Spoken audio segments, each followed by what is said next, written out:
It's Friday, so it's time for our agile, not so agile episode of the Daily Stand Up Podcast.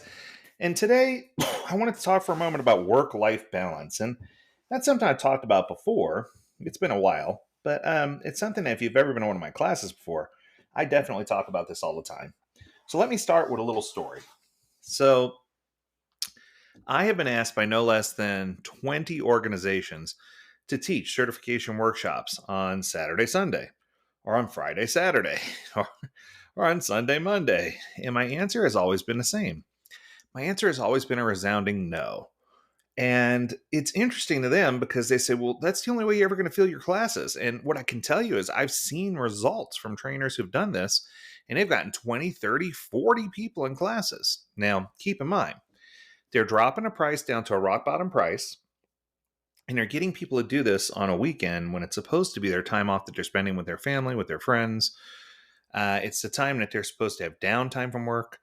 But what's most interesting is if you let's just hypothetically say you go to one of the search engines and you type in work life balance, you're going to get back lots of things that are stereotypical ways of managing it, right? Things like better manage your time, ask others for help, respect core working hours. These should all sound familiar, right? Unplug and get away, delegate tasks to others, schedule personal time, learn to better say no, right? I mean, these are all things that are captain obvious, but some of these strategies are indeed useful. But I believe that they're often too vague. And I would even go as far as to say many of them require further explanation. You need a little bit more. So instead of taking down the path of the alternate reality or giving you my advice for what an ideal world would look like, I'm going to give it to you for a real world view. Because what's real is how important your work life balance is and making sure that it's a good fit for you. Okay, so let's start with, I don't know, I'm going to give you a list. I'm going to pull together a short list. Let's just pick the top five. So I'm going to say the top five things that you can do, or the top five things that you can keep your mind on to help you achieve better work life balance. Number one, focus only on your part of the pyramid. Now, what do I mean by that? Have you seen those gymnasts or circus performers that make those human pyramids? If you haven't, know that together they form a pyramid by supporting each other in various different ways, right? So by the time they're finished, the pyramid can have a lot of people if you're not careful.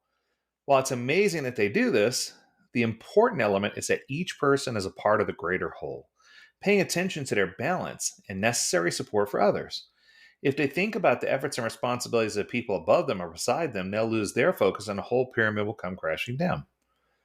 Um, if you spend all your time focusing on everything and everyone around you, you're going to lose sight of your own balance and your whole system will fail. I'm not saying to be selfish, but more like be self aware. I think that's better. Managing your own balance and energy makes you better because doing so keeps you strong enough to support your part of the pyramid. Okay. All right, let's go to number two.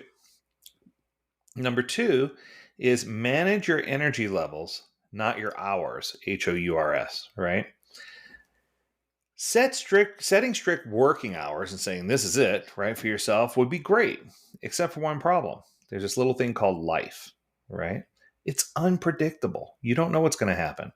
You might work from 9 to 5 on a Monday through Friday, and that will probably be okay until something happens that requires more of your attention or takes longer than normal. Suddenly the day is over and you've reached a weekend and you still have more work to do. Now you're stressed about being behind or having to break your work schedule. In the end, you self-enforced structure actually causes you more stress than takes away from it. So, if your company allows for flexibility, I suggest going down that path. Sometimes I might work more hours in a week because I have a lot going on or I'm excited about a project or a task. Other times, I work the bare minimum. It's just the way it is, right? It's not about the number of hours that you work, but about how it makes you feel. And balance is the key here. In other words, align the work and how much work you do within your workload, priorities, and energy levels, not being based on an oppressive, inflexible time schedule, right? Because if you do that, you're going to fail. All right, let's go to number three. Prioritize based on urgency and energy gain. I'm going to say it again. Prioritize based on urgency and energy gain. I don't think that we make it a habit to try to do things that are, well, everyone tries to do things that are important, but the problem is, I don't think we make it a habit to try to say, oh, well, that's unimportant, so I don't need to do it. The likelihood of the things in your list being important are very high. But if you say everything is a higher priority based on its importance, you're missing out on the whole urgency thing, and nothing will ever be a medium or low priority. Everything's going to be a P0 emergency that must be handled right now. We need to make sure that we understand the difference between those two. So, with that being said, cliche or not, prioritizing is crucial. Doing so is not about the number of hours, the amount of problems, or the number of items on your to-do list. Prioritizing is about what deserves your focus and what doesn't. Remember, everyone in the world will think their problem is the most important. So your job is deciding which ones really are urgent. Right? There you go. So you need to break it down. You still need to keep your energy levels in mind here too. Specifically, you should align the way you do your work or the way you're going to address the work with your energy level. It makes it real difficult if you get those out of line. If you get those out of whack and you try to do the hardest thing when you have the least energy, it's just not effective. It doesn't work. Okay, let's go to number 4. Rely on others when needed. It's natural to want to prove yourself, especially if you've just transitioned into a new role. And it's natural to think that you have to do everything yourself, especially if you're a leader or manager. But you have a team, supervisors, fellow managers, others that you can rely on. You should use them.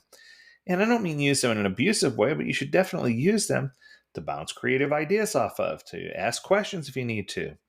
So figure out who these people are and leverage your ability to ask them questions. Maybe you have questions about your team or about the work or about what's going well and what isn't.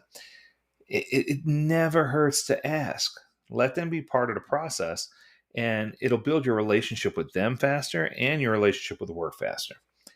Okay, so let's go to the final one. So number 5. Number 5 is say no and say yes. Now that sounds crazy. Let me explain. There was a very wise man, I'll just say it's a politician, so I'm not going to say who I was working closely with on their campaign. And he told me, he said, saying yes to something means that you're saying no to something else.